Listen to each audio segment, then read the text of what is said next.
From beautiful downtown Sacramento, it's time for Beach Blanket Fort Bingo. Beach Blanket Fort Bingo. Beach Blanket Fort Bingo. Fort Bingo. Spouse has got a show when you really want to know what's going on.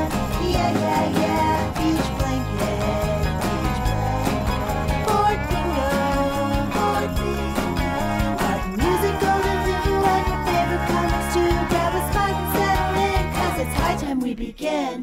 Beach Blanket Fort Bingo Podcast. Yeah, yeah, yeah.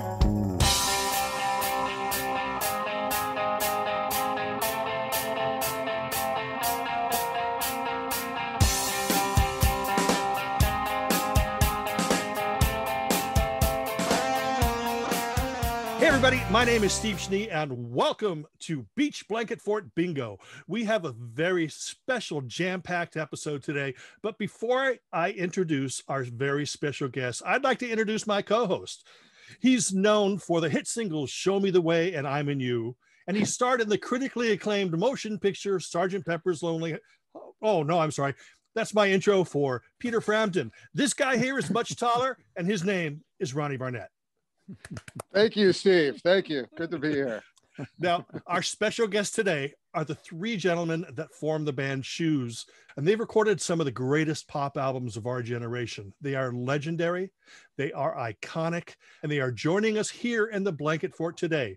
Ladies and gentlemen, put your hands together for a warm round of applause for Jeff Murphy, Gary Klebe, and John Murphy. I want to make sure that we talk about all the albums. What is your initial response to the following albums? Apart from the fact, oh, cool, he's got that autographed. Ooh, wow. It came out in 1984, Silhouette. So it's a painful record. Yeah. Because we had lost our deal with Elektra.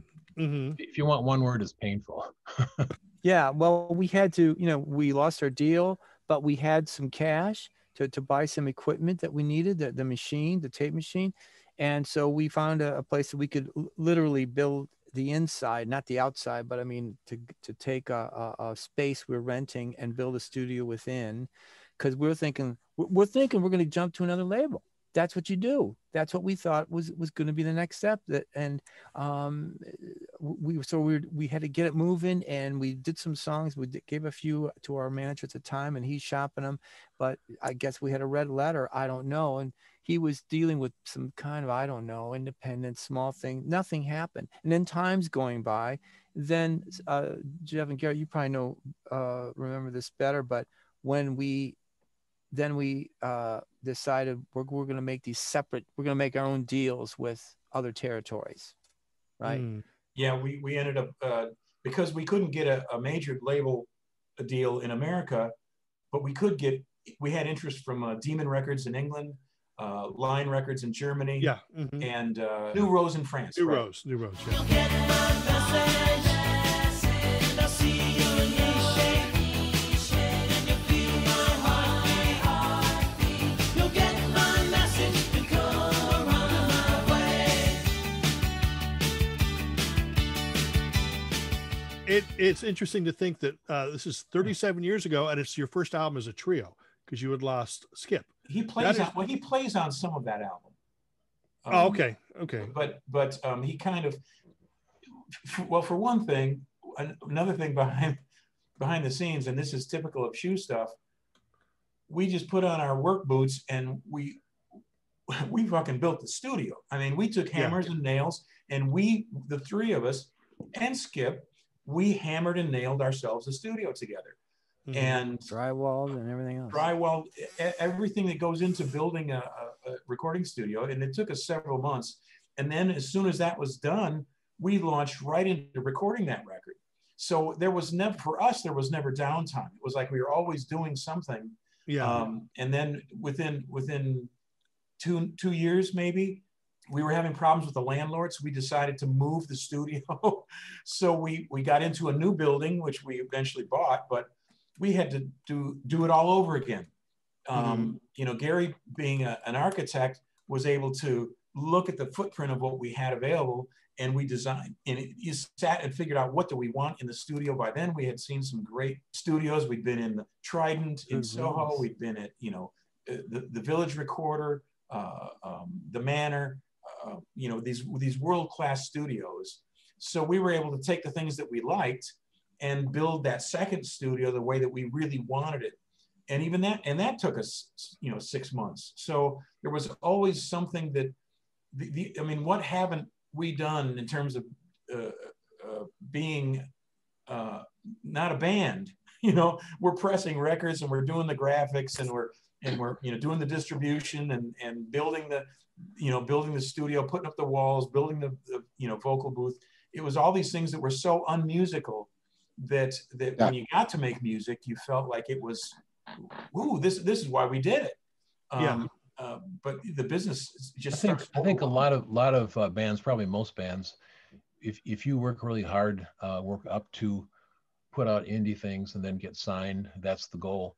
I think once an artist loses their label, that's usually it. It's just too hard to step back and go to anything less. You're just used to that, and it's hard to go to the top of the mountain, then back down again.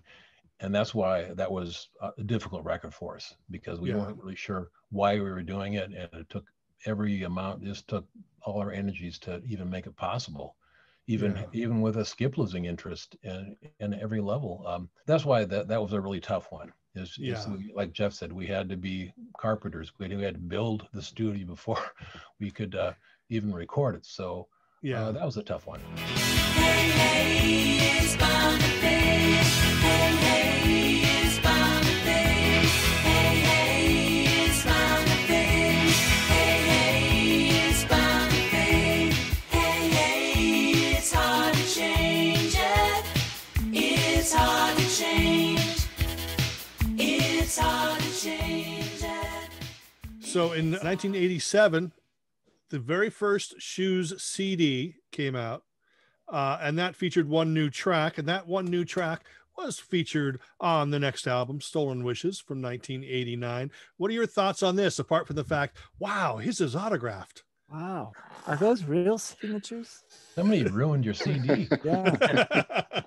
What are your thoughts on this album? Well, again, we had built this new studio, and we knew, I just remember thinking, and I think it's in the book, I said, nothing's going to happen unless we get another thing out. And part of the reason it took the time was, Jeff, or Gary, you can probably explain it better, but we were limited to our tracks. We were working in a place that we could do all kinds of stuff. And now we were limited. So they got a program called Cakewalk that would allow us to electronically keep the drums, so we're not eating up tracks, so it was a long process. We had a lot of issues that were breaking down. And I remember a friend of ours said to Gary once, after a few months, hey, where would you have been without this? He said, we would have been done a long time ago. It was just but that's what we committed to. We committed to 15 songs. So it was a lot of work, but it came out really good, I think so. Right. But it was, I think any one of the three of us would have thought right before that we may not record again. We've gone through phases like that where we thought we did our last record, a few years ago. So it was really surprising, hard getting the kinks out to do it again, actually. Yeah. But it was, I didn't think we didn't really, I think it surprised us that we thought we still had it, and we did have a passion for it once we got started. We had interest from another label during that time. Right before we recorded, Gene Simmons wanted to put it on his label, and he also wanted to manage us, of all things.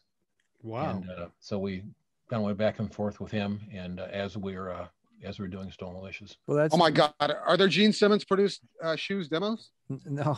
Did he want to write songs with you? No. I'm sure he tried.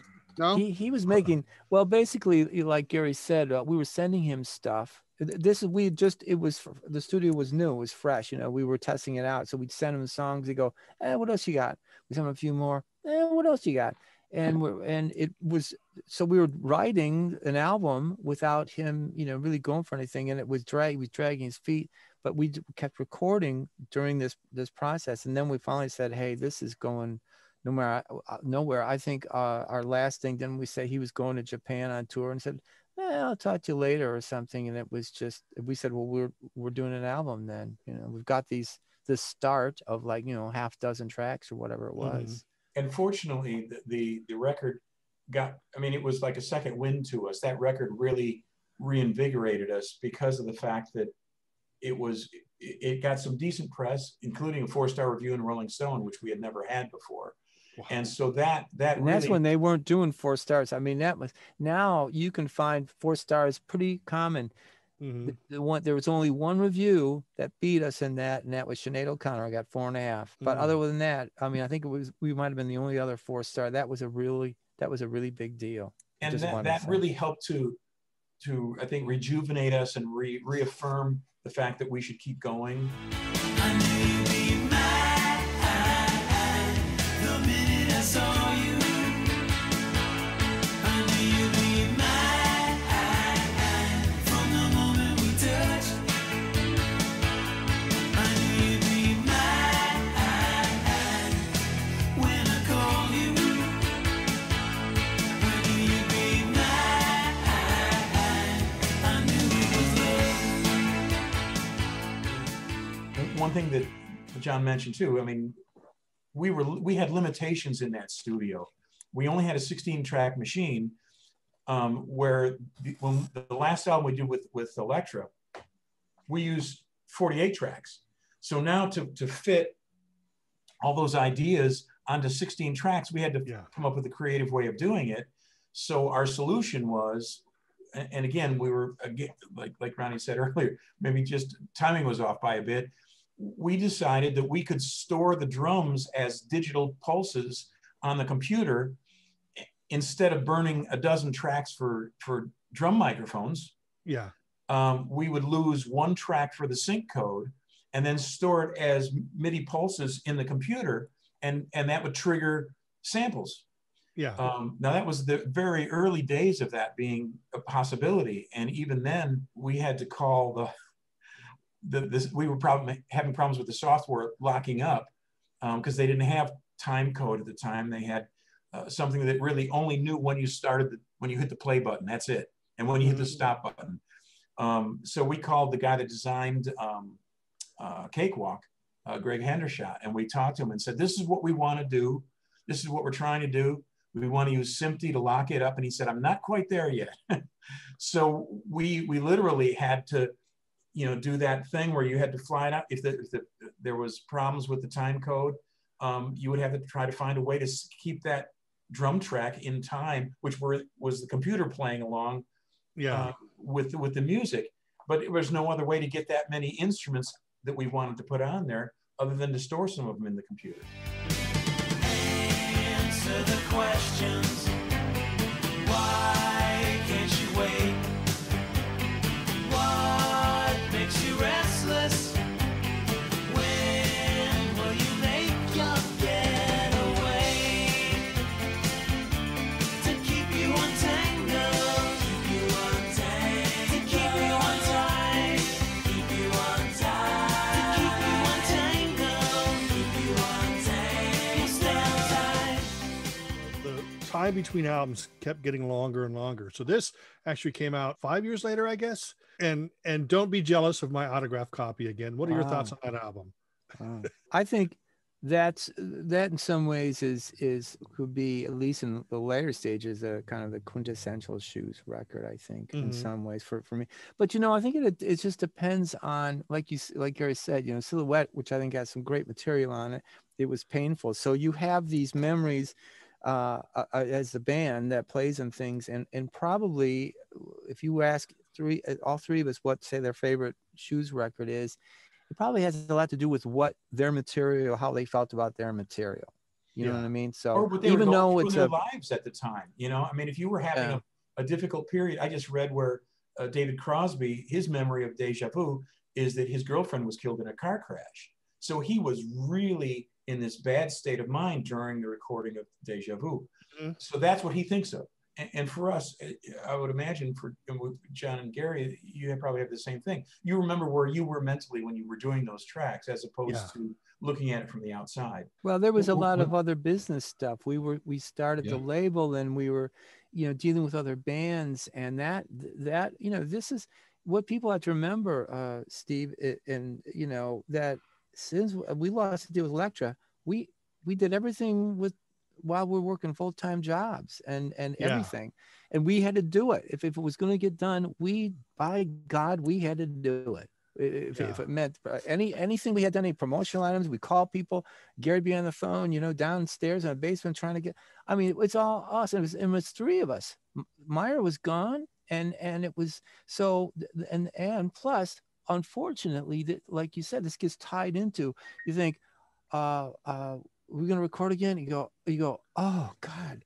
Because it's such a thing. It's such a big, there's so much more to it, than just, going in, I'm done. Let's go to my next song. It wasn't that way. It was never that way, really. We can't pass it off to somebody else. We had to take care of it. So that gets added to the workload of being in this band or most, maybe many bands.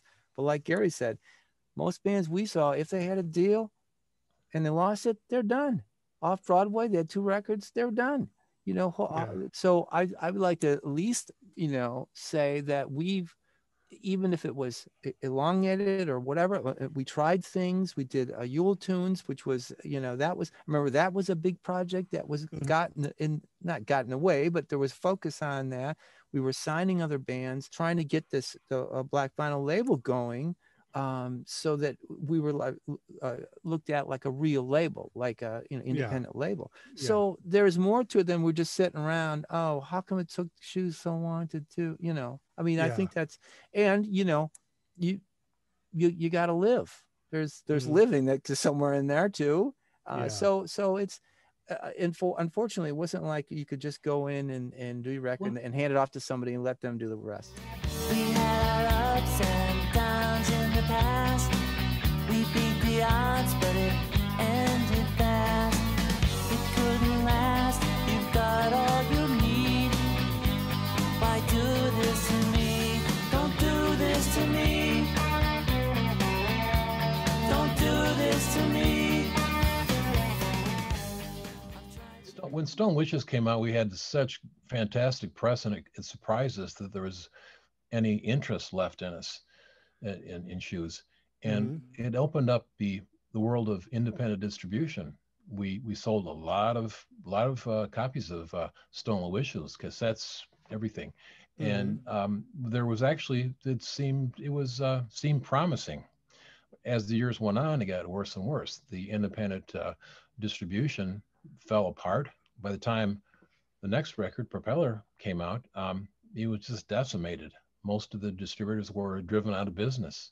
I blame the major labels, but I always blame the major labels. So when it came out, our distribution was just a fraction of what it was at one time. So that was a little hard to accept that we didn't have the same opportunity with that record as we did with Stolen Wishes, and it only got worse after that. We eventually just had to stop doing it. We had to stop our label.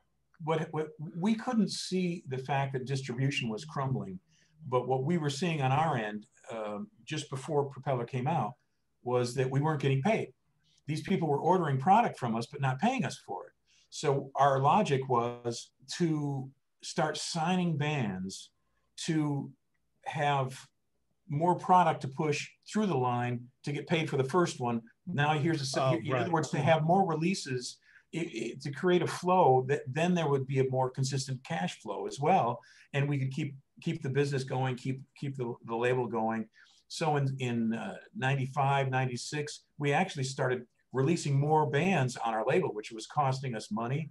And then it got kind of counterproductive, where the money that would come in for Shoes records, we're using it to manufacture this band and that band, and to print this and to do that and to ship these. And it got away from us to the point where, like John said, in addition to the fact that we have these other responsibilities to put food on the table, recording a Shoes record was a luxury that we weren't really afforded. We were too busy trying to keep the plates spinning, and that's why the time got longer and longer. And then when distribution finally collapsed in I guess it was probably 96 when suddenly for us, it was complete reversal. We were just talking about this the other day where a semi pulled up to the office, had $90,000 worth of CDs on it. Can't pay you, boys. Here you go.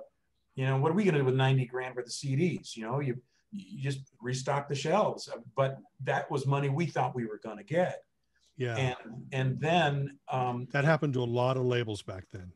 And what made it worse then was of the labels that had gone bankrupt, they would liquidate their inventory.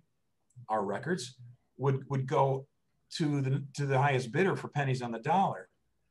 So another distributor that maybe never bought from us or maybe bought just a little would start returning massive quantities to us because they bought it from that guy for 10 cents on the dollar. So now we're paying to get our own product back that we never got paid for in the first place. It created this terrible financial strain on us. And that was really hard to work through.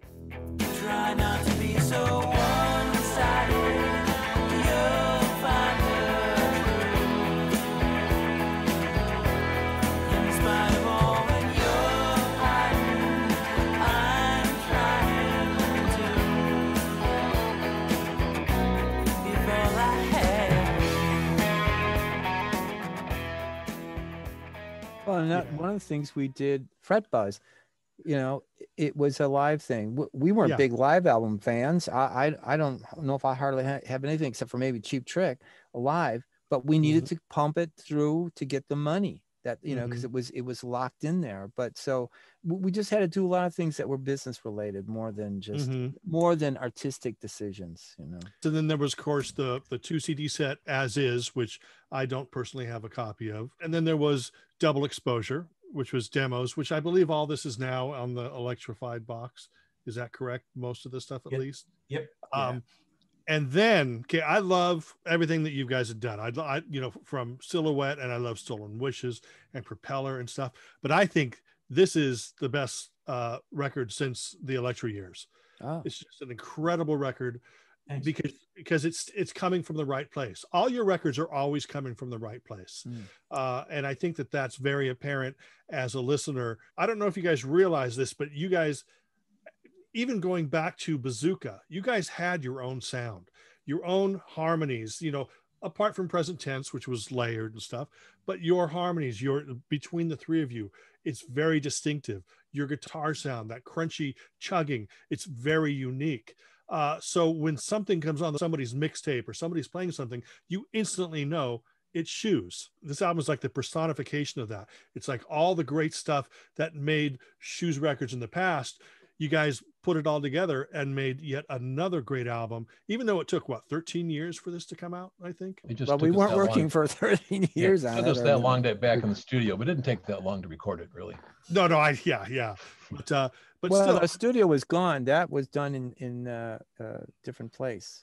See, yeah, so Gary installed a great studio in his home, and that gave us the ability to work in a way that we hadn't had before. Technology had completely changed. We sold our studio in 2004 and sold off the analog gear. So Gary and I both built places in our homes. But Gary's place is like a palace compared to my little garage stuff here. And so we were able to kind of get back to, number one, we were born recording at home. So it's totally comfortable for us to do that. It's nice to work in these big studios, but incredibly expensive.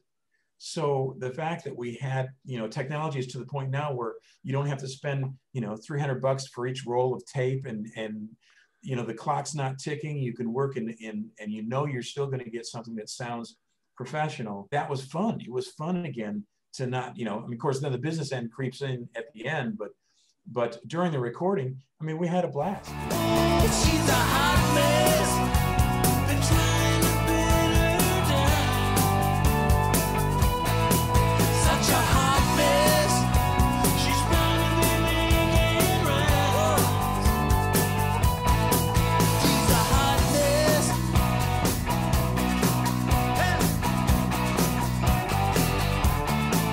She does her personal best with stains on I keep bringing up the fact that when we did Hot Mess, which was, I think, the last song that we recorded, we worked on that in a way we had never done before, which was literally the three of us sitting in a room. John's writing lyrics. Gary's at the controls. He's playing these guitars to us that he goes, well, I know we don't need anything else, but here's these guitars that I got, this structure. And we were like, hell yeah, you know? So I said, plug me in. And as I'm recording, John's sitting next to me writing lyrics and melody. And we'd never done that before. We never worked in that kind of close quarters. We've co-written songs together, but not like sort of stream of consciousness that song was. And it was just a lot of fun doing that. I think actually my thought too of Ignition was a tentative thing, back to Gary saying, can we do this? Remember, Mary's writing her book, okay, during this time. In fact, we beat her. We recorded the record. She was working on it for 4 years, and we didn't tell her we were doing it because we thought it was like when a woman's pregnant, she doesn't want to say anything for the first couple of trimesters, whatever. That was our thought. Let's see, we don't know. So we have a few more. Then we thought, well, and we brought our drummer John down, and we had some great sounds in for the drums. And we're going, well, this is turning out okay. It was a new room. It was in Gary's basement. So it was very, very new. And we were testing it out. So it was a tentative in that way. Are we doing an album? Is it going to work? So I feel more that way than even Silhouette and Stolen Wishes. Because it was like Gary says, can we do it? Is this quality going to be there? Are we going to get the quality that we want now? And of course, I think that we do. I think there's nothing lacking in quality to any of our later things. When you compare it to Elektra stuff, I don't see a big ours things suck and those are the best. Not at all.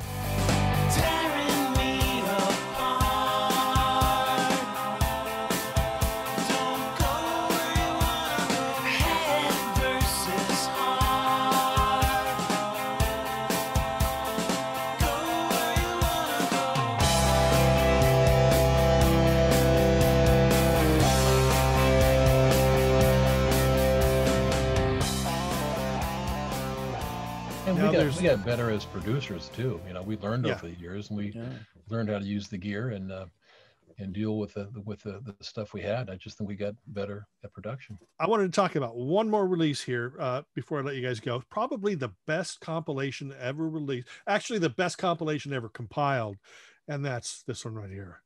And this was put out by Real Gone Music. I don't know who compiled this or who wrote the liner notes, but I will tell you that all I've heard is complaints. Yes, well, this is a compilation that the band and I worked on getting track listing. Actually, I think I submitted a track list and you guys changed one song. Yeah. We let you do it. Yeah. It's really an incredible release for anybody who hasn't heard the band. And it's just, I think, a really great overview. But I told Real Gone at the beginning, the only way that you could put out a proper Best of Shoes is just put out a box set of all your albums. And but then again, you know, Cherry Red sort of lived up to that with these, and then hopefully Cherry Red will do one more box. I was going to ask if that was in the works. Yeah, third Cherry Red box of the. You know, we've said it would be nice, but we haven't had any conversations with them to that end. Partly because, you know, they've been shut down since the COVID thing too.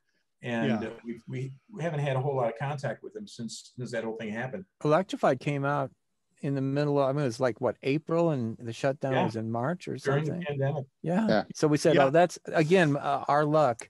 Here's our big 4 CD set. Pandemic. No one can, you can't go out and buy it. Forget it. Law, right? Yeah. Yeah. Well, anyway, how can viewers stay updated on all things shoes? Is there a website, Facebook page? Shoeswire.com is really the only official contact that we're involved in, that we see. We get emails there. It's contact@shoeswire.com is the email address. And we post things on there. If there's shoes news, if there's any video or anything any new releases, like Gary's solo record that's in the offing, things like that. We post those notices on Shoes News. And if someone has a specific question, then, you know, we get that email, we read it, and then we answer it, you know. As far as the Facebook pages, we don't have anything to do with those. And I don't think they're really particularly manned, to tell you the truth. Yeah, fans started them. The ones on Facebook, yeah. Well, that's it for this episode of Beach Blanket Fort Bingo. Ronnie and I would like to thank our special guests, Gary Klebe, Sean Murphy, and Jeff Murphy from Shoes, a band that continues to inspire us. We appreciate you hanging out and enjoying this conversation, and we hope to see you back again real soon. So thanks for stopping by Beach Blanket Fort Bingo. Goodbye, everybody. Love is like a bullet. You better run when it comes, or there's a price you'll pay. Love is like a bullet. It'll tear you apart. It'll blow you away.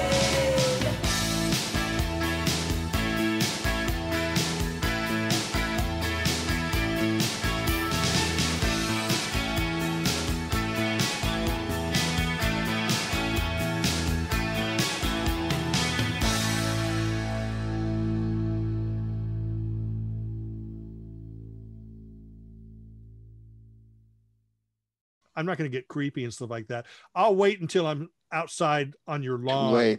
and waiting at you and wearing a diaper. Yeah. That's when I'll get creepy. And that's not creepy. Yeah. And that's not creepy. Yeah, John does that all the time. Not.